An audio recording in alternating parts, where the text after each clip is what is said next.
বিসমিল্লাহ, আলহামদুলিল্লাহ, ওয়াসসালাতু ওয়াসসালামু আলা রাসূলিল্লাহ। বিভিন্ন মাযহাব ও আধুনিক সিলেবাস বা পাঠ্যক্রমের অনুসারীদের ওপর ফরজ হলো তারা যেন স্বীয় ইমামদের উক্তিসমূহ কোরআন ও হাদিসের সামনে পেশ করে, যা এই দুইয়ের সাথে মিলবে তা গ্রহণ করবে, এবং যা বিরোধী হবে গোঁড়ামি ও পক্ষ অবলম্বন ব্যতীত তা প্রত্যাখ্যান করবে। আওয়াজ শোনা বিশেষত যাচ্ছে না। আকীদা বিশ্বাস বিষয়ে, কারণ ইমামগণ এই বলেন, ওসিয়ত করে হেডিং গেছেন, শিরোনাম অতএব কোনটা বলেন? ইমামদের মত ও মাযহাব ও মানহাজ তাই যে ব্যক্তি এর বিপরীত করবে সেই তাদের অনুসারী নয়, যদিও সে নিজেকে ইমামদের দিকে সম্বোধিত করুক না কেন। আর এ ব্যক্তি তাদেরই আচ্ছা, অন্তর্ভুক্ত হবে যাদের উপরে আল্লাহ তাআলা বলেন, তারা তাদের পণ্ডিত ও সংসার বিরোধীকে আল্লাহ তাদের পালনকর্তার রূপে গ্রহণ করেছে, আল্লাহ ব্যতীত মারিয়াম পুত্রকেও, অথচ তারা আদিষ্ট হয়েছিল এক মাবুদের ইবাদতের জন্য, তিনি ছাড়া সত্য কোনো মাবুদ নেই। তারা যা শরীর সাব্যস্ত করে তা থেকে তিনি পবিত্র।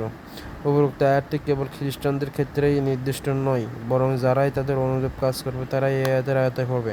অতএব যে ব্যক্তি আল্লাহ ও রাসূল সাল্লাল্লাহু আলাইহি ওয়াসাল্লামের নির্দেশের বিরোধিতা করবে, তাদের বিধান ব্যতীত মানুষের ফয়সালা করবে, অথবা পূর্ববর্তীর অনুসরণ করতেও মানবরচিত বিধান দিয়ে ফয়সালা করার খায়েশ রাখে, সে ব্যক্তি তার ঘাট থেকে ইসলাম ও ঈমানের রজ্জুকে নামিয়ে ফেলল, যদি সে নিজেকে মুমিন বলে দাবি করে। কারণ যারা এরূপ করতে চায়, আল্লাহ তাআলা তাদের প্রতিবাদ করে তাদের ঈমানকে নাকচ করে বলেন, আপনি কি তাদের দেখিনি যারা দাবি করে যে আপনার প্রতি অবতীর্ণ হয়েছে তা সে বিষয়ে ঈমান এনেছে, এবং পূর্বে যা অবতীর্ণ হয়েছে। তারা বিরোধিতা বিষয়কে শয়তানের দিকে নিয়ে যেতে চায়, অথচ তাদের নির্দেশ দেওয়া হয়েছে যে তাদের ওকে মান্য না করে। পক্ষান্তরে শয়তান তাদের প্রতারিত করে পথভ্রষ্ট করতে চায়। সূরা নিসা ৮ নম্বর ৬০। উপরোক্ত আয়াতে ইয়াজউমুনা শব্দের ব্যবহার করে আল্লাহ তাআলা তাদের ঈমানকে বাতিল বলে গণ্য করেছেন। অধিকাংশ ক্ষেত্রে কোনো ব্যক্তি কোনো বিষয়ে মিথ্যা দাবি করলে তাকে ইয়াজউমুনা বলা হয়, কারণ সে ব্যক্তি তার দাবিকৃত বিষয়ে চাহিদার বিপরীত ও তা নষ্ট করেছে, অর্থাৎ এমন দাবি করে তার কাজ বিপরীত হলে তাকে বলা হয় ইয়াজউমুনা, অর্থাৎ এর প্রমাণ বহন করে আল্লাহ তাআলার বাণী, অথচ তাদের নির্দেশ দেওয়া হয়েছে তাকে অস্বীকার করতে। সূরা নিসা ৮ নম্বর ৬০। কারণ তগুতকে অস্বীকার করা তাওহীদের অন্যতম রুকন, যেমনটি সূরা বাকারা 256 নম্বর আয়াতে বলা হয়েছে। যদি এই রুকনটি কোনো ব্যক্তির মধ্যে পাওয়া যায়, তবে সে ব্যক্তি কোনো ক্রমেই তাওহীদপন্থী হতে পারে না। তাওহীদ বা আল্লাহর একত্ব ঈমানের মূল ভিত্তি হলো যার দ্বারা সকল আমলকে বিশুদ্ধ করা। আর তাওহীদের ভিত্তি না হলে উত্তম আমল গ্রহণযোগ্য হবে না। আল্লাহ তাআলা নিম্নোক্ত বাণীতে স্পষ্ট হয়ে উঠেছে। এখন যারা তাগুতকে মানবে না এবং আল্লাহকে বিশ্বাস করবে, সে ধারণ করে নিয়েছে সুদৃঢ় হরতাল যা ভাঙার নাই, আর আল্লাহ সবই শুনেন, সবই জানেন। সূরা বাকারা 256। এটা এই জন্য যে তাগুতের নিকটে বিচার ফায়সালা পরিচালনা চাওয়ার অর্থই হচ্ছে তার প্রতি বিশ্বাস স্থাপন করা। যে ব্যক্তি আল্লাহর বিধান অনুযায়ী ফয়সালা করে না, তার ঈমান না থাকা প্রমাণ করে যে আল্লাহর বিধান মোতাবেক বিচার কার্য পরিচালনা করা ঈমান, বিশ্বাস ও আল্লাহর ইবাদত। এটাকে যে দিন হিসাবে গ্রহণ করা প্রত্যেক মুসলিমের উপর ফরজ। অতএব আল্লাহর বিধানের প্রতি ঈমান না রেখে শুধুমাত্র মানুষের অধিক উপযোগী ও নিরাপত্তার জন্য সর্বাধিক কার্যকর বলা ও সে অনুযায়ী বিচার ফয়সালা করা জায়েজ নয়। অনেকেই প্রথমোক্ত বিষয় ভুলে গিয়ে দ্বিতীয়টা বিষয়ে অধিক উপযুক্তি ও নিরাপত্তা বেশি গুরুত্ব দেয়। ইবাদতের ক্ষেত্রে অধিক উপযোগী হওয়ার দরুন যারা আল্লাহর বিধান অনুযায়ী ফয়সালা করে তাদেরকে আল্লাহ তিরস্কার করেছেন। তারা ফয়সালা করার জন্য তাদের মধ্যে ফয়সালা করার জন্য যখন আল্লাহ ও রাসূলের দিকে আহ্বান করা হয়, তখন একদল মুখ ফিরে নেয়। সত্যতাদের পক্ষে হলে বিনীতভাবে রাসূলের দিকে ছুটে আসে। এই সকল লোকেরা নিজেদের প্রবৃত্তি ব্যতীত অন্য কিছুকে গুরুত্ব দেয় না। কোনো বিষয়ে তাদের মনের বিপরীত হলে তা প্রত্যাখ্যান করে, কারণ রাসূল সাল্লাল্লাহু আলাইহি ওয়াসাল্লামের নিকটে বিচার ফয়সালা চাওয়ার মাধ্যমে তারা ইবাদতের উদ্দেশ্য করে না।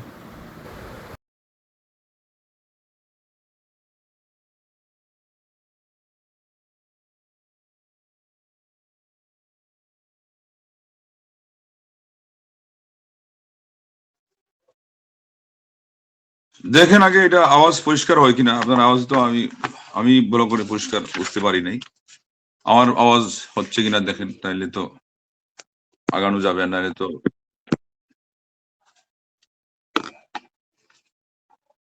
আলহামদুলিল্লাহ ওয়াসসালাতু ওয়াসসালামু আলা রাসূলিল্লাহ ওয়া আলা আলিহি ওয়া সাহবিহি ওয়া ওয়ালা মা বা'দ। তাহলে আজকে ওই আল্লাহর পক্ষ থেকে অবতারিত বিধান ব্যতীত ফয়সালা করা, এটার মাঝামাঝির দিকে গিয়ে আমরা থামছিলাম, সেখান থেকে আজকে হবে, তাই না?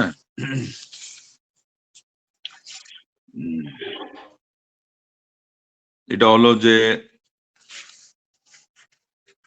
যেই সমস্ত মতবাদ এবং আধুনিক যত পদ্ধতি আছে এগুলোকে নিয়ে যেতে হবে ইমাম এবং ইমাম যারা রয়েছেন ইনাদের কথাকে নিয়ে যেতে হবে কিতাবুল্লাহ এবং সুন্নাতুর রাসূলুল্লাহর দিকে। যেটা কোরআন সুন্নাহর সাথে মিলবে সেটা গ্রহণ হবে, যেটা কোরআন সুন্নাহর বিপরীত হবে সেটা কোনো ধরনের পক্ষপাতিত্ব এবং গোলামি ব্যতি রেখে বাদ যাবে, বিশেষ করে আকীদার দিক। আর এটার জন্য যে ইমামগণ নিজেরাই এই বিষয়ে উপদেশ দিয়ে গেছে এবং এটাই তাদের প্রত্যেকের মাযহাব, মানে তাদের কাছে গৃহীত নীতি। ফলে যে ব্যক্তি এটার বিপরীত করবে সেই ইমামদের অনুসারী না, যদিও বা তাদের দিকে সে সম্বন্ধিত হয়, বরং সে তাদের অন্তর্ভুক্ত হয়ে যাবে যাদের ব্যাপারে আল্লাহ পাক সূরা তাওবার ৩১ নম্বর আয়াতে ঘোষণা দিয়েছেন, যার অর্থ হচ্ছে যে তারা তাদের ধর্মীয় গুরুদেরকে, যাজক এবং পাদ্রীদেরকে আল্লাহর পরিবর্তে দেবতা এর মাবুদ বানিয়েছে, রব বানিয়েছে, এবং ঈসা আলাইহিস সালামকেও যে খ্রিস্টানরা এরকম আসন দিয়েছে। তারপরে তিনি বলছেন এই আয়াত কোনো খ্রিস্টানদের সাথে সীমাবদ্ধ না, বরং যাদের মধ্যে এই ধরনের আচরণ পাওয়া যাবে সবাইকে পরিব্যাপ্ত করবে। ফলে আল্লাহর নির্দেশ এবং রাসূল সাল্লাল্লাহু আলাইহি ওয়াসাল্লামের নির্দেশের যেই বিপরীত করবে, আর তা করবে কিভাবে, যে মানুষের মধ্যে সে ফয়সালা করবে আল্লাহ রাব্বুল আলামিন যা নাজিল করেছেন তার বহিরাগত কোনো বিধান দিয়ে, অথবা সেটা চাইবে নিজের থেকে যেটা হোক আমার সুবিধার জন্য, তার প্রবৃত্তির অনুসরণ করতে গিয়ে, তার মনের চাহিদা মিটাইতে গিয়ে সে ব্যক্তি ইসলাম এবং ইমানের লাগামকে তার গর্দান থেকে যেন সরিয়ে ফেলল, যদিও সে ধারণা করে যে সে মুমিন। কারণ আল্লাহ রাব্বুল আলামিন এই ধরনের ইমানদারদের ইমান মিথ্যারোপ করেছেন তাদের ধারণাকে। তিনি বলেছেন, যার অর্থ হচ্ছে সূরা নিসার ৬০ নম্বর আয়াতে, যে তুমি কি দেখেছো তাদেরকে যারা ধারণা করে যে তারা ইমান এনেছে, তাদের প্রতি যা নাজিল করা হয়েছে এবং তোমার তোমার প্রতি যা নাজিল করা হয়েছে এবং তোমার পূর্ববর্তীর উপর যা নাজিল করা হয়েছে, অথচ তারা চায় যে তাগুতের কাছে ফয়সালা নিয়ে যাবে যেটার ব্যাপারে তাদেরকে নির্দেশ দেওয়া হয়েছে যে এটাকে অস্বীকার করবে। আর শয়তান চায় যে তাদেরকে বহু দূর পর্যন্ত পথভ্রষ্ট করতে। তো বলছেন এখানে এই কথাটাও রয়ে গেছে যে ইয়াজমুন, তাদের ধারণা অনুযায়ী একটা জিনিস হবে, অথচ আল্লাহ রাব্বুল আলামিনের বিধান আলাদা হবে। ধারণা অনুযায়ী তারা বলল যে ওইটা ঈমান হয়ে যাবে, কিন্তু এটা ঈমান হবে না। আল্লাহ বলছেন এটা তাদের আচরণের কারণে তাদের এই ধারণার কি হয়ে গেছে, বিপরীত হয়ে গেছে, এবং তাদের দাবিটাও তারা মিথ্যুক। কেননা দাবির যেই আমল হওয়ার কথা ছিল দাবি অনুযায়ী, সেটার তারা বিপরীত করছে। কারণ আল্লাহ পাক বলছেন তাদেরকে নির্দেশ দেওয়া হয়েছিল এই তাগুতকে অস্বীকার করতে, তারা ওইদিকে তাগুতের কথা মতোই কাজ করতেছে, আবার দাবি করতেছে আমরা মুসলমান। এটা কেমনে হয়? এই জন্য বলছেন যে তাগুতকে অস্বীকার করা হলো তাওহীদের একটা রুকুন, যেমন বাকারার আয়াতের মধ্যে রয়েছে, ফামান ইয়াকফুর বিত-তাগুতি ওয়া ইউমিন বিল্লাহ ফাকাদ ইসতামসাকা বিল উরওয়াতিল ওয়াসকা লা ইনফিসামা লাহা ওয়াল্লাহু সামিউন আলীম, সূরা বাকারার 256 নম্বর আয়াত।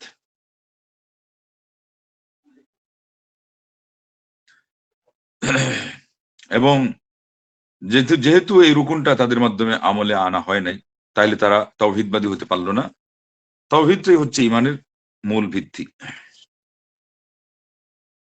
যেটার মধ্যে আমল সংশোধিত হয়, আমল বিনষ্ট হওয়ার থেকে বাঁচতে পারে। আর এর বিপরীত হয়ে গেলে আমল নষ্ট হয়ে যায়।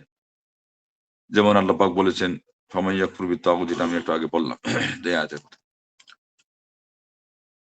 ঈমানকে অস্বীকার করা হয়েছে যারা আল্লাহর পক্ষ থেকে নাজিলকৃত বিধান ব্যতীত ফয়সালা করে, তাদের ঈমানকে অস্বীকার করা হয়েছে, অস্বীকৃতি জানানো হয়েছে। এটাতেই প্রমাণ হলো যে আল্লাহর শরীয়তকে বাস্তবায়ন করা, ইমান এবং আকীদা, ইবাদত,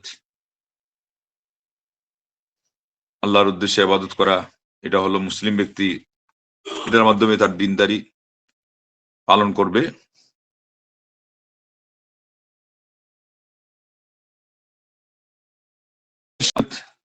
এটাকে এটা বলবে না যে মানুষের জন্য কোনটা বেশি উপযোগী, কোনটা মানুষের নিরাপত্তার জন্য বেশি নিশ্চয়তা দানকারী। কেননা কিছু কিছু মানুষ এইগুলোই দেখে, বাহ্যিক তাদের যে স্থূল জ্ঞান আছে এটা দিয়ে তারা বোঝে, আর আসল যেই তার মূল দিক যেটা ইমান রক্ষার ব্যবস্থা সেটাই তারা ভুলে যায়। আর আল্লাহ রাব্বুল আলামিন তাদের দোষারোপ করেছেন যে তারা নিজের সুবিধার জন্য শরীয়তকে যদি ব্যবহার করে ইবাদতের কথা ভুলে গিয়ে,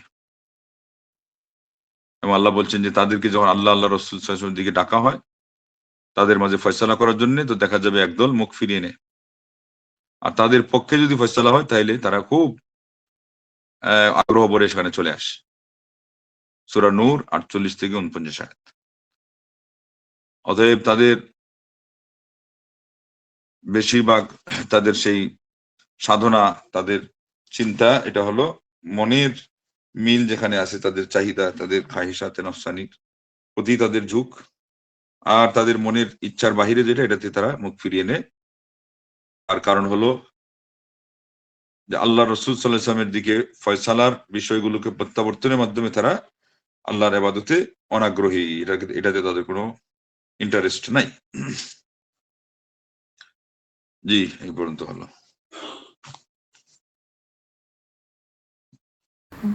মানব রচিত বিধান দিয়ে বিচার ফয়সালাকারীর বিধান। আল্লাহ তাআলা বলেন, যেসব লোক আল্লাহর বিধান আল্লাহ যারা অবতীর্ণ করেছেন তদ অনুযায়ী ফয়সালা করে না তারাই কাফির। সূরা মায়েদা আয়াত নম্বর 44।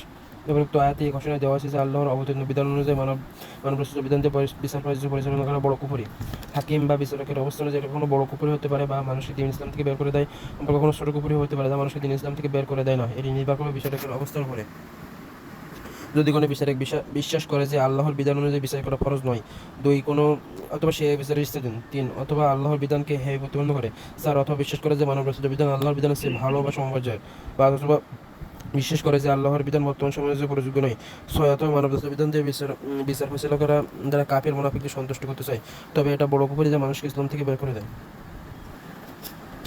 অপরদিকে কোনো বিচারক বিশ্বাস করে যে আল্লাহর বিধান অনুযায়ী বিচার পরিচালনা ফরজ, বিচার বিধানকারী মামলায় তার বিধান জেনেও নিজেকে শাস্তির যোগ্যতা স্বীকার করে আল্লাহর বিধান বাদ দিয়ে মানবসৃষ্ট বিধান দ্বারা বিচার কার্য পরিচালনা করে, তবে এই বিচারক অবাধ্য, অপরাধী ও পাপী।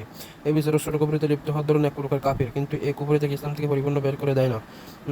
আর এটি সর্বাত্মক প্রচেষ্টার সত্ত্বেও যদি কোনো বিচারক মামলায় আল্লাহর বিধান জানতে অপরাধ হয়ে বিচার ফয়সালা করতে গিয়ে ভুল করে বসেন, তবে এই বিচারক ভুলকারী সত্য ইজতিহাদ ও প্রচেষ্টার জন্য সওয়াব পাবেন এবং তার ভুল মার্জনীয়।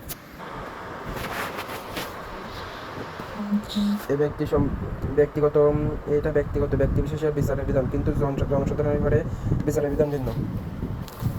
শাইখুল ইসলাম ইবনে তাইমিয়া রাহিমাহুল্লাহ বলেন, বিচারক দিনদার হওয়া সত্ত্বেও না জেনে বিচারক ফয়সালা করবে সে জাহান্নামে যাবে। যদি বিচারক হক জানার পরেও বিপরীত ফয়সালা করে তবে সেও জাহান্নামী। যে বিচারক ইনসাফ ও জ্ঞান ব্যতীত ফয়সালা করবে সে জাহান্নামী ওর অধিক হকদার। আর যে ব্যক্তি ইনসাফ ও জ্ঞান ভিত্তিক বিচার ফয়সালা করবে সে জাহান্নামী ওর অধিক হকদার। যে বিচারক ইনসাফ ও জ্ঞান ব্যতীত ফয়সালা করবে সে জাহান্নামী হওয়ার অধিক হকদার। আর তা ব্যক্তি বিশেষের বিচার কার্য পরিচালনার বিধান। আর যদি কোনো বিচারক মুসলিমদের ধর্মীয় ব্যাপক ব্যাপারে বিষয় বিচার করতে গিয়ে হককে বাতিল ও বাতিলকে হক, সুন্নাতকে বেদাত, বেদাতকে সুন্নাত, ভালোকে মন্দ, মন্দকে ভালো বলার সিদ্ধান্ত নেয়, অথবা আল্লাহ তার রাসূল সাল্লাল্লাহু আলাইহি আদেশকে বাধা দেয় এবং আল্লাহ তার রাসূলের নিষেধ কাজে আদেশ জারি করে, তবে এই বিচারকের বিষয়টি আলাদা। বিশ্বজাহানের প্রতিপালক রাসূলগণের ইলাহ, বিচার দিনের মালিক, প্রথম ও শেষ দিবস একমাত্র প্রশংসার হকদার। আল্লাহ তাআলা তার ব্যাপারে বিচার ফয়সালা করবেন। আল্লাহ তাআলা বলেন, বিধান তারই এবং তার কাছে তোমাদের প্রত্যাবর্তিত হবে। অপরাধে আল্লাহ তাআলা বলেন, তিনি তার রাসূলকে হেদায়েত ও সত্য দিন প্রদান করেছেন, যাতে একে অন্যের সমস্ত ধর্মের উপর জয়যুক্ত করেন। সত্য প্রতিষ্ঠার জন্য আল্লাহ যথেষ্ট। ইবনে তাইমিয়া রাহিমাহুল্লাহ বলেন, এতে কোনো সন্দেহ নেই যে ব্যক্তি আল্লাহর বিধান অনুযায়ী বিচার ফয়সালা ফরজ বলে বিশ্বাস করে না সে কাফির। যে ব্যক্তি আল্লাহর বিধানের অনুসরণ ব্যতীত নিজের মত অনুযায়ী বিচার ফয়সালা করাকে বৈধ বা ইনসাফ ভিত্তিক মনে করে সেও কাফির। কারণ প্রত্যেক জাতি আদল ও ন্যায় বিচার ফয়সালা করার আদেশ দেয়। অনেক ধর্মের লোকেরা তাদের বিজ্ঞ লোকেদের রচিত বিধান অনুযায়ী ফয়সালা করে আদল বলে গণ্য, কিন্তু নিজেদের ইসলামের সাথে সম্পৃক্ত অনেক ব্যক্তি আল্লাহর বিধান বাদ দিয়ে প্রস্তুত বিধান দিয়ে ফয়সালা করে। যেমন প্রাক গ্রামে বৈদ্যহীনরা তাদের দলবদ্ধ সিদ্ধান্ত অনুযায়ী বিচার কার্য পরিচালনা করতো, আর ওই সকল দলবদ্ধ নেতারা তাদের মাঝে গ্রহণীয় ছিল। তারা মনে করতো কোরআন হাদিস বাদ দিয়ে আমাদের দলবদ্ধ নেতার বিচার আমাদের দলবদ্ধ মত অনুযায়ী বিচার করাই আমার অধিক উপযোগী, আর এটা হলো বড় পুকুরি। অনেক লোককে ইসলাম মানা সত্ত্বেও তাদের অনুসরণ করে আর দেশের নিয়ম মেনে বিচার ফয়সালা করে। এইসব লোকেরা যদি মানব রচিত বিধান দিয়ে কার্য ফয়সালা হারাম জানা সত্ত্বেও আল্লাহর বিধান না মানে বিপরীত বিধান দ্বারা কার্য দেশ পরিচালনা করে হালাল বা বৈধ মনে করে, তাহলে তারা কাফির।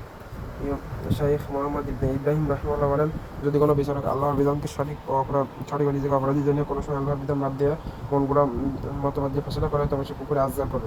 কিন্তু যারা ধারা অনুযায়ী আবশ্যকীয় নিয়ম নীতি তৈরি করে তারা নিশ্চিত কোনো পুকুরে কিন্তু যারা ধারা অনুযায়ী আবশ্যকীয় নিয়ম নীতি তৈরি করে তা নিশ্চিত বড় পুকুরে। আর যদি এই সমস্ত লোকেরা বলে শরিয়ত বিধান বলে অধিক ন্যায় ও ইনসাফ ভিত্তিক, তবে আমরা ভুল করছি, তথাপিও তা বড় পুকুরি ধরুন ইসলাম থেকে বেরিয়ে যাবে। শেখ মোহাম্মদ রহিমুল্লাহ খণ্ডকালীন সময়ে বিধান ও ব্যাপক বিধান এমন যা অধিকাংশ বা সকল সময়ে নীতি হিসেবে মান্য করা হয় তাদের মধ্যে পার্থক্য করেছেন। পরিশেষে এই সিদ্ধান্ত দিয়েছেন যে প্রকার পুকুরি যে কোনো ব্যক্তি ইসলাম থেকে পরিপূর্ণ বের করে দেবে।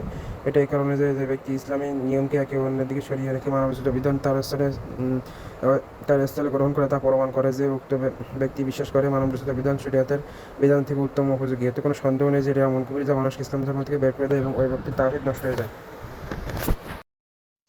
এখানে এসে মূল বিষয় মাত্র একটাই, যে কোন অবস্থায় আল্লাহর বিধান ছাড়া অন্য বিধান প্রয়োগ করলে বড় কুফুরি হবে, মানে ইসলাম থেকে বেরিয়ে যাবে, আর কোন অবস্থায় ছোট কুফুরি হবে, তার মানে ইসলাম থেকে বের হবে না। এটা হলো এই প্যারার মূল বিষয়। এবং তার শেষ কথা যেটা, এটা শেষে যেটা আসছে, শেখ মোহাম্মদ বিন ইব্রাহিম আল শেখ বিন বাজ রাহিমাহুল্লাহ, যিনি ছিলেন সম্মানিত উস্তাদ, তার কথা থেকে যেটা বেরিয়ে আসছে ওইটাই হলো শেষ কথা এবং চূড়ান্ত কথা। তো এর আগে আমরা যেটা এখন বলবো, এটা হলো কোন কোন অবস্থায় পয়েন্ট আউট করে বলা হয়েছে যে এটা কুফুরি হবে, বড় কুফুরি হয়ে যাবে। এটা হলো কেউ যদি মনে করে যে আল্লাহ রাব্বুল আলামিন কর্তৃক আল্লাহর পক্ষ থেকে নাজিলকৃত বিধান অনুযায়ী ফয়সালা করা এটা কোনো ফরজ ওয়াজিব না। ইমানের দাবি তো হলো এটার বিপরীত। সে বুঝবে যে আল্লাহর বিধান মানাটা ফরজ, এখানে বলছে ফরজ ওয়াজিব না, এই জন্য এটা খুব বড় কুফরি হবে। ঠিক তদ্রূপ কেউ যদি মনে করে, এটা দ্বিতীয় অবস্থা, আগে প্রথমটা বলা হলো, দ্বিতীয় অবস্থাতে কেউ যদি মনে করে যে আমি এখানে স্বাধীন, চাইলে নিতে পারি, না চাইলে নাও নিতে পারি, তো ইমানের তো এইসব পরিচয় না। তাইলে নিজেকে আল্লাহর বিধান মানার ক্ষেত্রে, বাস্তবায়ন করার ক্ষেত্রে স্বাধীন ভাবা, এটা কোনো ইমানের পরিচয় নয়। এই জন্য বলছেন এটাতেও ইমান চলে যাবে। 3 নম্বর হলো, আল্লাহর বিধান দ্বারা ফয়সালা দেওয়াকে যদি সে অবহেলার চোখে দেখে, এটার কোনো গুরুত্ব দেয় না, এটা মামুলি জিনিস, তুচ্ছ তাচ্ছিল্য করে ইসলামের যে কোনো বিধানকে, এটা আগেই বলা হয়েছে 10টার ইমান ভঙ্গকারীর মধ্যে একটা, ইসলামের সামান্য জিনিস নিয়ে, মুস্তাহাব জিনিস নিয়ে, নফল জিনিস নিয়ে যদি কেউ ঠাট্টা মস্কারি বা তুচ্ছ তাচ্ছিল্য করে, তাহলে কাফির হয়ে যায়। তো এখানে কেউ মনে করছে যে এটা আর কি, এটা কোরআনের, যেমন আজকাল অনেকে বলে যে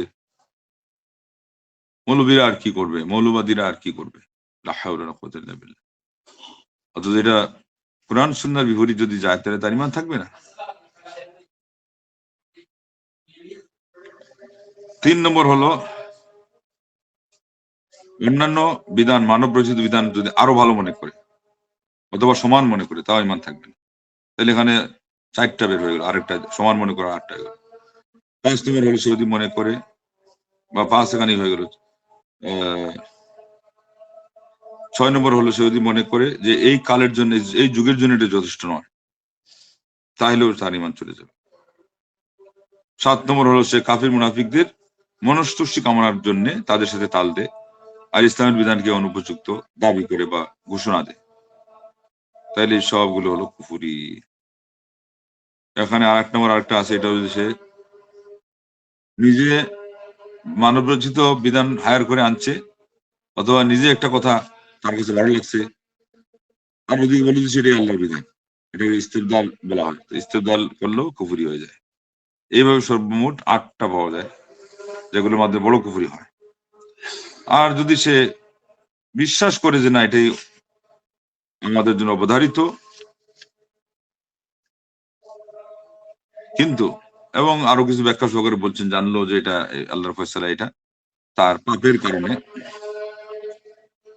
স্বার্থের কারণে হোক অথবা অন্য যে কোনো কারণে হোক, সে আল্লাহর বিধানের বিপরীত ফয়সালা দিল, তাইলে এটাকে কাফির বলা যাবে। তারপর তাকেও, কিন্তু এটা হবে ছোট কুফরি। আর যদি কেউ চেষ্টা করতে গিয়ে ব্যর্থ হয়েছে, পারে নাই, বিশেষ করে বিধানটা জানতেই সে অনেক চেষ্টা করে ব্যর্থ হয়েছে, তাহলে এটা কুফরির কোনটাতেই পড়বে না। এটা হলো একটা ভুল। এই ভুলের কারণে তাকে আল্লাহ একটা সওয়াব দিবেন। এখানে শুদ্ধ সিদ্ধান্ত নিতে পারলে ডবল সওয়াব পাইতো, এখানে মাত্র একটা পাবে, এর কথা। এই কথার উপর দিয়ে পুরা এই প্যারাটা গেছে। অতএব আমাদেরকে সবসময় মনে রাখতে হবে যে আল্লাহর বিধানের গুরুত্ব দেওয়া, যাদের কিছু দায়িত্ব আল্লাহ দিয়েছেন, এই দায়িত্ব অনুযায়ী আমি যে এখানে সুযোগ পেয়ে গেছি, এখানে আমার গদির চিন্তা করবে এটা না। আল্লাহর বিধানের গুরুত্ব দিতে হবে, আল্লাহর বিধানকে শ্রদ্ধার চোখে দেখতে হবে, বাস্তবায়ন করার ক্ষমতা আল্লাহ যাকে দিয়েছেন তাদেরকে করতেও হবে। এটাই হলো দুদিনের দুনিয়ার শিক্ষা। আল্লাহ আমাদের সবাইকে তাওহীদের উপরে অটল রাখুন, এবং আল্লাহর ছাড়া অন্যান্য বিধান দ্বারা যেন ফয়সালা আমাদের সমাজে না হয়। এটা শুধুমাত্র রাষ্ট্রীয় বিষয় নয়, এটা কিন্তু ব্যাপকভাবে সামাজিক জীবনে, আমাদের পারিবারিক জীবনে, আমাদের ব্যক্তি জীবনে, প্রাতিষ্ঠানিক, লেখাপড়া, ব্যবসা বাণিজ্য, চিন্তা চেতনা, আমাদের সব কাজে এটা ফিট করতে হবে। আল্লাহর বিধান দ্বারা যেন ফয়সালা হয়। আল্লাহ আমাদের সবাইকে তৌফিক দান করুন। আমিন ওয়া আখিরু দাওয়ানা আলহামদুলিল্লাহি রাব্বিল আলামিন। আসসালামু আলাইকুম ওয়া রাহমাতুল্লাহি ওয়া বারাকাতুহু।